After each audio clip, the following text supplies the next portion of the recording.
Right, let's go through.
So I wanted something really stunning to show off for the house parties and the weekend guests. And she commissioned Rex Whistler in 1938 to transform what was the entrance hall. That was the main front door. A heavy, horrible, square, Victorian, dark room into something really lively and, you know, the bright young things of London sort of set. And he came down, looked at it, did lots of sketches, some of which are on the end wall in the gallery there. Yeah. And eventually came up with this design, but with much more colour in it. Mrs. Russell said, "Mr. Whistler, yes, I love your design, but I don't want the colour, thank you very much. Just make it nice and flat and quiet and restful." Yeah. So I was, okay, fine, yes. And Oh, he's peaceful. isn't sorry? he? He's very peaceful. Oh yes, it is.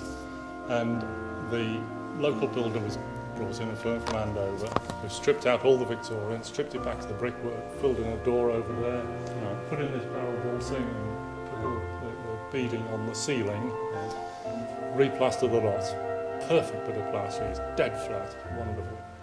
And then Whistler came in December 1938 and set to work. And he worked right the way through till October 39.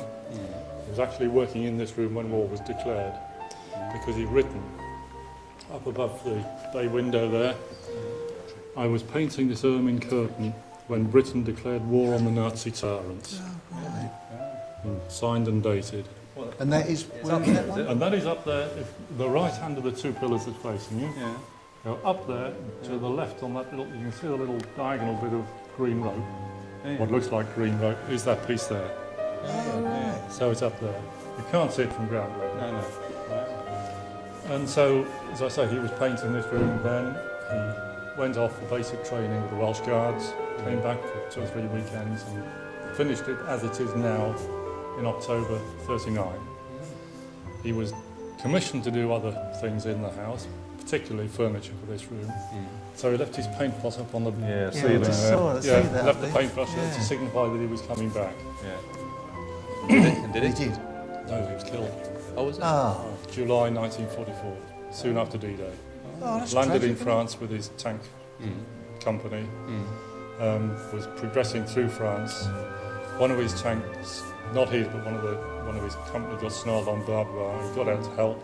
More than one came over, bumped, and was gone. Well, what a legacy he left here, though. Well, exactly. Well, this is brilliant. There's also one in Plasnewydd in Anglesey. He did, which was very much more colourful. It's a garden scene basically, and you can walk through the garden, as I understand. You can walk through the garden, and everything sort of follows you. Really? So wherever you go, it's incredible. And when did the family give up the house? Mrs. Russell gave the house to the National Trust in 1957. She continued to live here until 1972 as the National Trust tenant. She then moved out and it was tenanted from 72 to 93, 21-year tenancy. She moved out into the big white house opposite the walled garden. I saw that, yeah. Not the one as you come in from the over that way. And then the tenancy finished in 93, 94. A couple of years was spent doing roofing and rewiring and all the systems and things were put in. And in roughly 96 it opened virtually as you see it now. But also, it's thank God the National Trust that keeps it for the legacy for the nation. Well, an inalienable asset. National Trusts are not allowed by Parliament, by law, Act of Parliament, to sell any of their assets. Oh, so once they've got it, they're liable for it. And, that's right. and what sort of help do they get? From government, none. None at all? No, Purely administration and only the sort of help that you and I, if we lived in a listed building, would get. They get no particular grants or subsidies. It's just the membership. Membership and a lot of fundraising. Fundraising. And gift aid, of course, helps.